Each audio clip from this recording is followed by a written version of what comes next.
कृष्णाय वासुदेवाय हरये परमात्मने प्रणतक्लेशाय नाशाय गोविन्दाय नमो नमः। वसुदेवसुतं देवं कंसचाणूरमर्दनं देवकी परमानन्दं कृष्णं वन्दे जगद्गुरुम्। आज कन्हैया का प्राकट्य दिवस है, जन्मोत्सव है। आज जन जन का मन हर्षान्वित है कन्हैया के जन्मोत्सव को लेकर के। इसलिए आज आप सभी को, समूचे देशवासियों को कन्हैया के प्राकट्य दिवस की, जन्मोत्सव की बहुत सारी बधाइयाँ। हमारे कन्हैया की जो बाल लीलाएं हैं वो भला किसे आकर्षित नहीं करती। जहाँ पर कौतूहल का केंद्र हो जाती हैं कि अब कन्हैया क्या करने वाले हैं, कन्हैया क्या कर सकते हैं, कन्हैया क्या क्या कर सकते हैं, वहीं पर सीख देने वाली भी हैं, अहम को तोड़ने वाली भी हैं, प्रेम की पराकाष्ठा का प्रतीक भी हैं। आइए आपको ऐसे ही एक दृष्टांत से जोड़ने का प्रयास करते हैं। हमारे कन्हैया को माखन चोर कहा जाता है। क्या वास्तव में कन्हैया माखन चोर थे? जिस नंद बाबा के यहाँ लाखों गायें हों, भला उस कन्हैया को माखन चुराने की क्या आवश्यकता थी?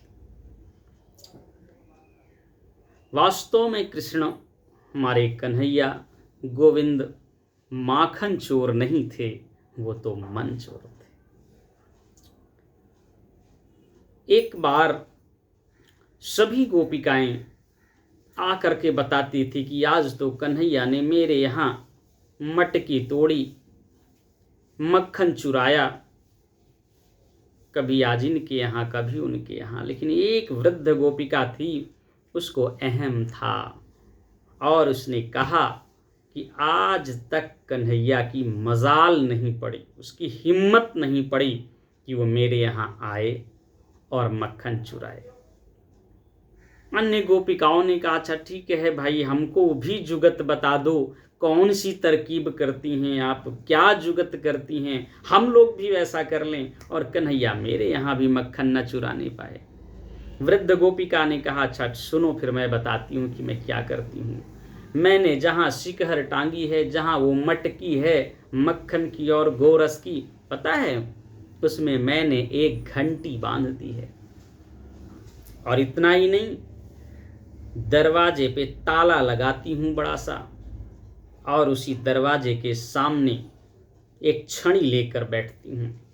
एक तो वो आ नहीं पाएगा क्योंकि दरवाजे पे ताला लगा है, अगर गलती से वो कहीं से आ भी गया तो वहाँ घंटी लगी है, जैसे ही वो मटकी को छुएगा वैसे ही घंटी बज जाएगी और मैं फिर इसी छड़ी से उसकी पिटाई कर दूंगी। इसलिए आज तक उसकी हिम्मत नहीं पड़ी। कन्हैया तो सुन रहे थे, कहा ठीक है, आज तो आप ही के यहाँ का नंबर है, आज तो तुम्हारे यहाँ का नंबर है। अब उस गोपिका ने वही जुगत की घंटी बांधी, दरवाजे में ताला गेट लगाया और ताला लगा करके बाहर छड़ी लेकर के बैठ गई कि देखती हूँ कृष्ण की मजाल कैसी होती है कि वो मेरे घर पर आ जाए और गोरस और मक्खन चुरा जाए। अब कन्हैया तो पीछे से आने थे, तागे से दरवाजे पे ताला लगा है तो लगा है, आप बैठी हो तो बैठी हो, उनको तो पीछे से दीवार फांद करके आना था मक्खन चुराने के लिए। कन्हैया जब चढ़े दीवार पर, उनके साथ ग्वाल बाल भी थे, बंदर भी थे। कहा भाई देखो, तुम लोग मत जाना, रिस्क मुझे ही लेने दो, मैं जा रहा हूँ। सभी ग्वाल बाल रुक गए। कहा ठीक है कन्हैया, तुम जैसा कहते हो वैसा ही हम करेंगे, हम लोग यहीं पर रुके हुए हैं और तुम जाओ व्यवस्था करो। कन्हैया अंदर गए और जब दीवार फांद करके नीचे कूदे, शिकहर के पास पहुँचे और देखा, अरे शिकहर के ऊपर, उस मटके के ऊपर तो घंटी बंधी है।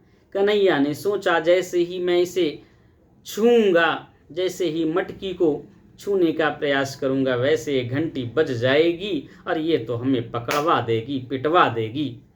घंटी से बात किया कृष्ण जी ने कहा, ए घंटी, तुम्हें यहाँ जरूर बैठाया गया है लेकिन तुम्हें बजना नहीं है। घंटी ने कहा, प्रभु आपका आदेश हो, तीनों लोक के त्रैलोकी का आदेश हो, तो मैं उस आदेश की अवहेलना कैसे कर सकती हूँ। आपको जो कुछ करना हो आप अपनी मन मुताबिक करिए, मुझे तो कोई हस्तक्षेप नहीं करना है, मैं नहीं बजूंगी। इतने पर कृष्ण जी ने कहा, चलो भाई काम बन गया, घंटी से बात हो गई। अब उन्होंने मटकी उतारी, उसमें से गोरस मक्खन लिया, ग्वाल बालों को लुटाया, खूब छक्कर खाया, ग्वाल बालों ने बंदरों को लुटाया। घंटी नहीं बजी। कृष्ण जी ने कहा, बढ़िया काम हो रहा है, बैठी रहो तुम दरवाजे पर।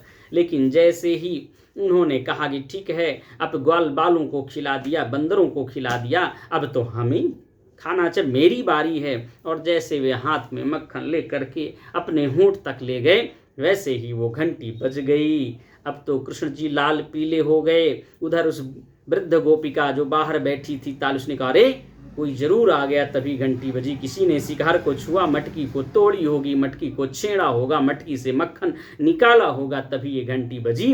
और वो छड़ी लेकर के अंदर गुस्से में आई और देखा तो कृष्ण जी यहाँ घंटी से उनकी वार्तालाप चल रही है। कन्हैया कहते, हे घंटी तो क्यों बजी? मैंने तुझसे कहा था कि तुझे बजना नहीं है और तूने वायदा भी किया था कि प्रभु मैं कहाँ बजूंगी, अब क्यों बजी? जवाब दे इसका। घंटी ने कहा, प्रभु आपने ग्वाल बालों को लुटाया, मैं कहाँ बजी? आपने बानरों को लुटाया, मैं कहाँ बजी? लेकिन आप ही जब भोग लगाने बैठे हों, जब हमारे तीनों लोक के त्रैलोकी स्वामी भोग लगाने बैठे हों और तब मैं न बजती तो कब बजती? ऐसा अवसर तो प्रभु मैं नहीं छोड़ सकती, जो चाहे दंड देना हो आपको दीजिए। जब इतनी वार्ता सुना उस वृद्ध गोपिका ने, तब उसके होश पैतड़े हो गए। अरे ये तो जड़ से, घंटी तो जड़ है, इससे बात कर रहे हैं, ये तो साधारण कन्हैया नहीं है जिसे मैं समझ रही थी। ये तो मेरी बहुत बड़ी भूल थी, ये कन्हैया नहीं, ये तो ईश्वर है। आज मुझे भी पता चल गया। और कन्हैया को प्रणाम करती हुई गोपिका कहती है कि प्रभु आप ही का सब मक्खन है, खा लीजिए, पी लीजिए। तो ऐसे हमारे कन्हैया जो जड़ चेतन में समाये हुए हैं, जड़ चेतन से बात कर सकते हैं, अहम को तोड़ सकते हैं और प्रेम से उनको पाया जा सकता है। ये एक छोटा सा दृष्टांत। अगर हम और दृष्टांत की ओर चलते हैं, तमाम सारी बाल लीलाएं, बाल क्रीड़ाएं हैं, एक छोटा से दृष्टांत को आपके समक्ष रखते हुए अपनी बात को विराम देंगे। चूँकि वो मक्खन चुराने का काम ही था कि आज यहाँ कल वहाँ यशोदा जी बहुत परेशान हो गई थी। रोज उलाहना सुनते सुनते उन्होंने एक दिन निश्चय किया कि आज ये आएगा तो आज इसको ऐसी सजा दूंगी कि इसका। जैसे कन्हैया घर आए, कहा, मैया मैया मुझे तो भूख लगी है, मेरा पेट तो खाली है, मुझे मक्खन चाहिए, मक्खन चाहिए। यशोदा ने कहा, तुम्हें कुछ नहीं मिलेगा, तुम चुपचाप बैठो, तुम तो चोरी करके खाते हो, तुम तो चोर हो, तुम्हें कुछ नहीं मिलेगा। कहा, मैया मुझे नहीं दोगी? मैया ने कहा, नहीं देंगे। कन्हैया ने कहा, मुझे दे दो मक्खन, मुझे बहुत भूख लगी है। यशोदा जी ने कहा, नहीं, आज तो तुझे कुछ नहीं मिलेगा, आज तो तेरी धुलाई होनी है। कन्हैया ने कहा, ये मटकी है, मैं इसी से निकाल लूँगा, इसको तोड़ूं? यशोदा ने कहा, अच्छा तोड़। कन्हैया ने कहा, मैं तोड़ दूंगा। कहा, अच्छा तोड़िए। कन्हैया यशोदा मैया ने सोचा, ये छोटा सा बालक वहाँ कहाँ पहुँचेगा। एक छड़ी ले करके कन्हैया तख्त पे चढ़े और उस पर एक छड़ी मारी और पूरा गोरस बाहर आ गया, मक्खन गिर गया। अब तो यशोदा मैया को बहुत ही क्रोध आया और छड़ी ले करके जैसे ही दौड़ी कन्हैया की तरफ, कन्हैया आगे आगे, यशोदा मैया पीछे पीछे, भागते भागते भागते भागते भागते एक ओखल के पास पहुंची। अब तो यशोदा मैया ने कहा, अब तुझे मारूंगी नहीं, अब तो तुझे इसी में बांध दूंगी, दिन भर तू यहीं रहेगा, परेशान होगा धूप में, तब तो तेरी अकल ठिकाने आएगी। अब जो है रस्सी लिया, कन्हैया को बांधने लगी, ओखल से 2 अंगुल कम पड़ गई। फिर दूसरी रस्सी में उसी में जोड़ करके गांठ लगाई, फिर कन्हैया को बांधने का प्रयास किया और फिर जो है 2 अंगुल। अब तो यशोदा मैया परेशान हो गई, अरे हर बार ये रस्सी 2 अंगुल ये कम पड़ जा रही है। मैया ने डांटते हुए कन्हैया से कहा, तू बहुत पेट फुलाता है, बार बार पेट फुला देता है और रस्सी छोटी पड़ जाती है। कन्हैया ने कहा, मैं कुछ नहीं कर रहा हूँ मैया, आप बांध दीजिए मुझे, मैं तो खड़ा हूँ। जब नहीं बांध पाई, वो परेशान हो गई, तो कन्हैया ने कहा, अच्छा मैया मैं बांध लूँ अपने आप को। यशोदा मैंने कहा, अच्छा बांध, तू ही बांध, बड़ा बांधने वाला है। और जैसे ही कन्हैया ने वो रस्सी ली, बहुत सहजता से, बहुत आसानी से उसको बांध ली। अरे ये एक सीख है कि हमारी जब अहम से युक्त होते हैं हम, तब प्रभु के जो प्रेम की डोर है वो छोटी पड़ जाती है, और जब हम प्रेम से प्रभु को पाना चाहते हैं तो वो डोर पूरी हो जाती है। तो बहुत लीलाएं हैं, अनंत लीलाएं हैं, अनंत कथाएं हैं उस कन्हैया की।